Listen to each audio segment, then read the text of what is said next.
Bismillah, alhamdulillahirabbil alamin, wassalatu wassalamu ala asrafil anbiya'i wal mursalin wa ala alihi wa sahbihi ajma'in. Amma ba'du. Yang terhormat Dewan Juri, Bapak Ibu Guru, serta teman-teman yang saya cintai. Puji syukur kehadirat Allah Subhanahu wa Ta'ala yang telah melimpahkan rahmatnya kepada kita semua. Tak lupa salawat serta salam semoga senantiasa tercurah kepada junjungan alam Nabi Muhammad SAW beserta keluarga, sahabat, dan para pengikutnya hingga akhir zaman. Pada kesempatan yang berbahagia ini, izinkan saya menyampaikan syarhil dengan tema Nabi Muhammad SAW, sang pengajar toleransi.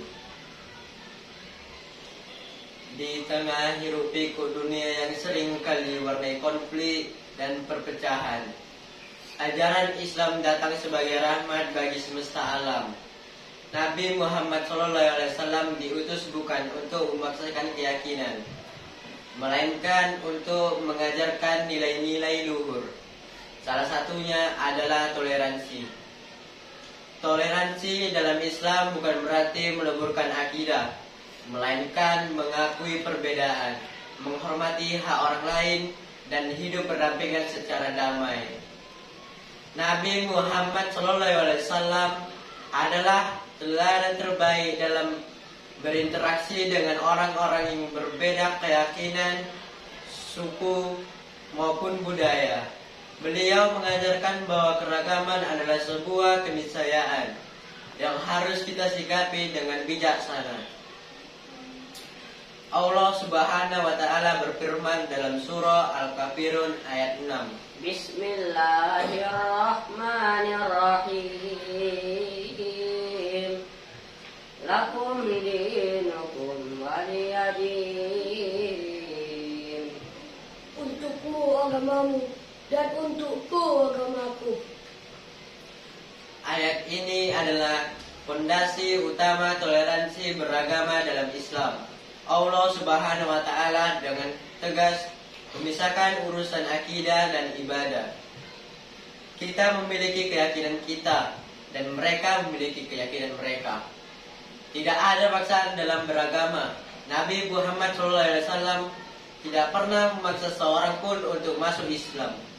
Beliau hanya menyampaikan risalah, sementara hidayah adalah hak mutlak Allah.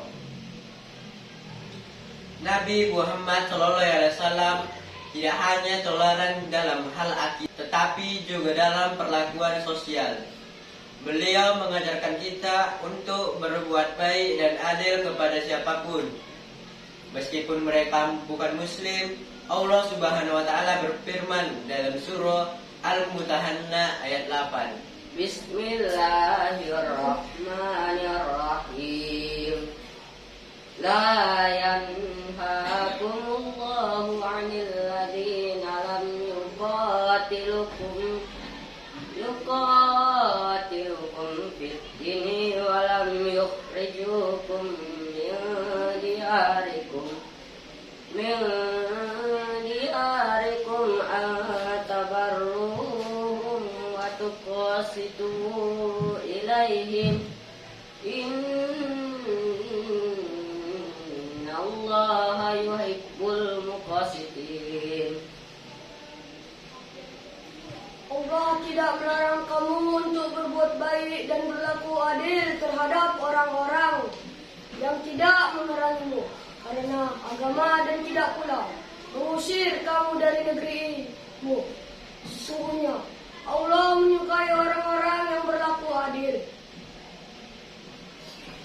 Ayat ini secara eksplisit memerintahkan kita untuk bersikap adil dan berbuat baik kepada non-muslim selama mereka tidak memusuhi atau memerangi kita. Nabi Muhammad SAW adalah contoh nyata dari ayat ini.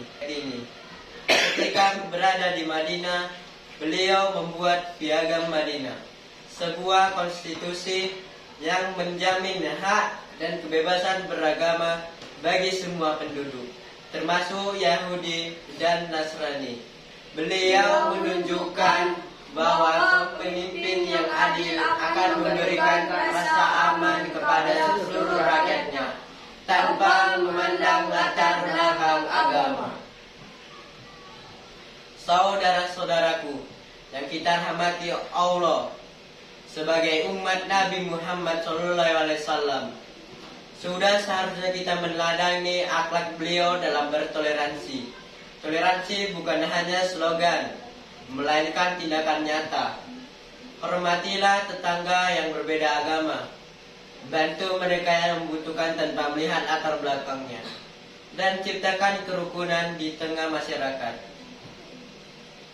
Piagam Madinah adalah bukti nyata toleransi Nabi Muhammad SAW dalam ranah sosial dan politik. Dokumen bersejarah ini yang dirumuskan oleh Nabi Muhammad SAW sendiri mengatur kehidupan seluruh penduduk Madinah, termasuk Yahudi dan Nasrani. Piagam ini memastikan hak dan kewajiban setiap kelompok, serta kebebasan beragama bagi semua. Piagam Madinah menunjukkan bahwa Islam bukan hanya sekedar ajaran ritual, tetapi juga sebuah sistem sosial yang adil dan inklusif. Di dalamnya, Nabi Muhammad SAW menunjukkan bahwa keragaman adalah suatu keniscayaan dan harus disikapi dengan bijaksana. Beliau tidak hanya sekedar menerima perbedaan, tetapi juga menghormati hak-hak orang lain dan menciptakan kedamaian. Saudara-saudaraku yang dirahmati Allah, sebagai umat Nabi Muhammad SAW, sudah seharusnya kita meneladani akhlak beliau dalam bertoleransi. Toleransi bukanlah sekedar slogan, melainkan tindakan nyata. Kita bisa memulainya dengan hal-hal sederhana, seperti menghormati tetangga yang berbeda agama, membantu mereka yang membutuhkan tanpa memandang latar belakangnya, dan menciptakan kerukunan di tengah masyarakat. Dengan mencontoh ajaran Nabi Muhammad SAW, kita membangun masyarakat yang damai, harmonis, dan penuh kasih sayang. Mari kita jadikan peringatan Maulid Nabi ini sebagai momentum berharga untuk memperbaiki